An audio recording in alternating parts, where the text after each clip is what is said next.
I am standing here on the corner of 3rd Street and Miller Avenue, where on Friday, April 21st, 1989, I almost died.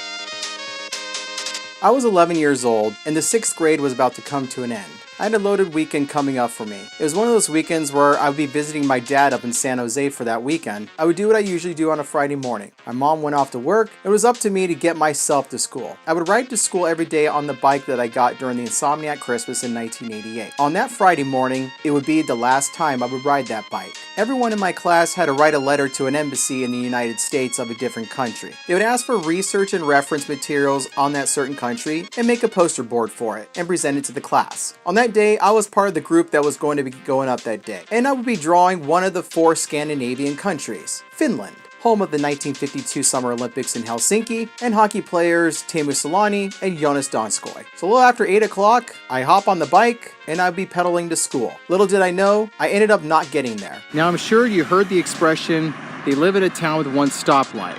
I live in a town with one stoplight. This is one of the landmarks of the town I live in. There are a lot of street lights everywhere. It's gotten bigger. The population has grown over leaps and bounds since the turn of the century, but for some reason, this stoplight still exists in current year. It's one of the features that makes this intersection so distinctive. So I started here on this corner, and there are 2 schools on this street.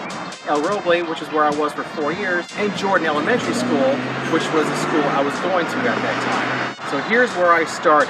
I started to pedal. The car on this other side, the intersection going this way, was coming as well. I think he started before I did.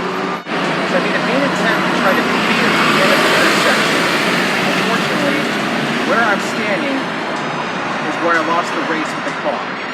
The car struck me, I was knocked out, and I was literally unconscious for an undetermined amount of time.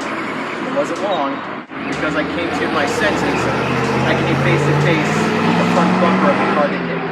A little after 9 o'clock, I'd be put in an ambulance and taken to the nearest hospital. And at the time in my hometown, the hospital for the town was smack dab in the middle of it, instead of on the outskirts like it has been for the last 30 years. Coincidentally enough, that hospital is now a resting place. Instead of a place where people are born and, to an extent, die, it's just a place where people die at, maybe. And I won't go into the graphic details of what happened to me after that, but let's just say that I got stitched up. 15 stitches on the inside, 15 on the outside. It'd be a brutal weekend recovering from the equivalent of a broken leg, but I didn't need a cast put on it. And this scar is faded in my skin, but it's right here. This is where I got hit. This is what had happened. Had it not been for the cables and other metal on the bike frame, I think it would have been a brutal bruise or a smaller cut, but here it is. As far as the aftermath, I wouldn't be able to visit my dad for that weekend, and his birthday was upcoming. I wanted to recover. My mom wanted me to recover for sure. My presentation wasn't severely damaged. Luckily, because of the drizzling rain, it was put in a garbage bag to protect it from the elements, and it was on my handlebars, and even after I got hit, it didn't get damaged too badly. Presentation on Finland would be postponed for a few days. Also, not to get too swell of a head about this, I got a feeling that my unfortunate incident kind of threw a wrench in the teacher's lesson plan for that day. I'm sure they learned a few things during that day, and I'll never know because I wasn't there, but they did spend time making get well cards for me, and I appreciate that wholly. And I got some examples, and I'm going to immortalize some of these on the internet, and they're pretty creative. I'm not going to show all of them to you. I'll show you some of the highlights, but it was some great art, and I'll tell you one thing, for 1989, it might put a modern art gallery to shame. Here's one of them, and it's cool. She made like more artwork inside it, so it's like artwork on the end flap and then little artwork on the inside, which I thought, and then a lot of it's pretty cool too. I like it. I'll turn it upside down so you can look at it. Now this was a really creative one. This is a pop-up card. There's me playing Sega.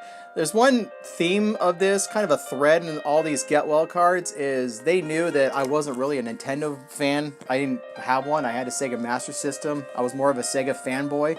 Here's another one. He called me the Phantasy Star player. He thought he thought Phantasy Star was a shoot 'em up, which, hey, you know what? It's a Sega game, and Sega really isn't that popular. And I let him know that it was a role-playing game. This is a really cute one here. She drew stick figures of everybody in our class, and it wasn't just generic stick figures. She really paid attention to detail. Just drew like distinctive hair on all the students in our class. Every characteristic on each of these stick figures was on this card, so she really went the extra mile in made a cute little masterpiece here. This was from our teacher, and she barely got 5 words out of it, and a lot of the kids in the class needed help. And before I finish the crop, I'm gonna admit something, and I was a fat guy for 30 years until I got gastric bypass surgery. When you're overweight, you're a target. I mean, figuratively and literally. In the 1980s and the 90s, and I'm sure it's still going on today, if you were overweight, you were a target. And that was me. And also, I'll admit that I wasn't really the easiest person to get along with. I'll admit in current year, I'm still not the easiest person to get along with. I'd say over the past 20 years, I at least try. So during pretty much up until that moment when I got hit by a car, everyone was picking on me. Everyone was just,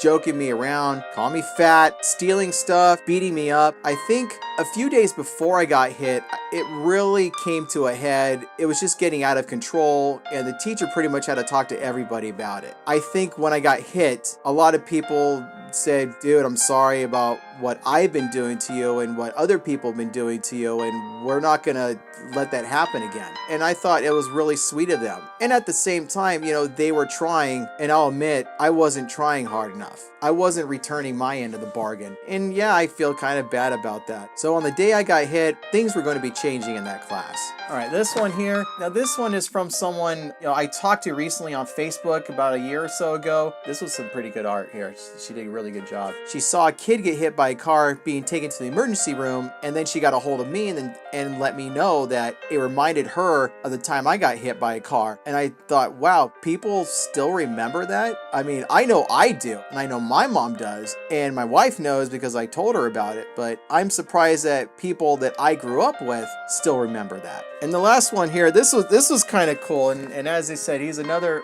one who knew that I wasn't really into Nintendo, but he did a little research. He had like all the names of Sega games and stuff, like Rambo 3 and R-Type and Outrun, and he must have seen into the future because he wrote Phantasy Star 2 on it. Granted, he used the correct spelling, but the title is spelled with a PH, but tomato, whatever. And it's pretty interesting where he wrote Phantasy Star 2, and months later, Phantasy Star 2 came to pass on the Sega Genesis. So that's all I got. This was like a little story time video to waste 5 minutes of your life on that you probably were going to waste anyway. So thanks for wasting your time with me, and take it easy.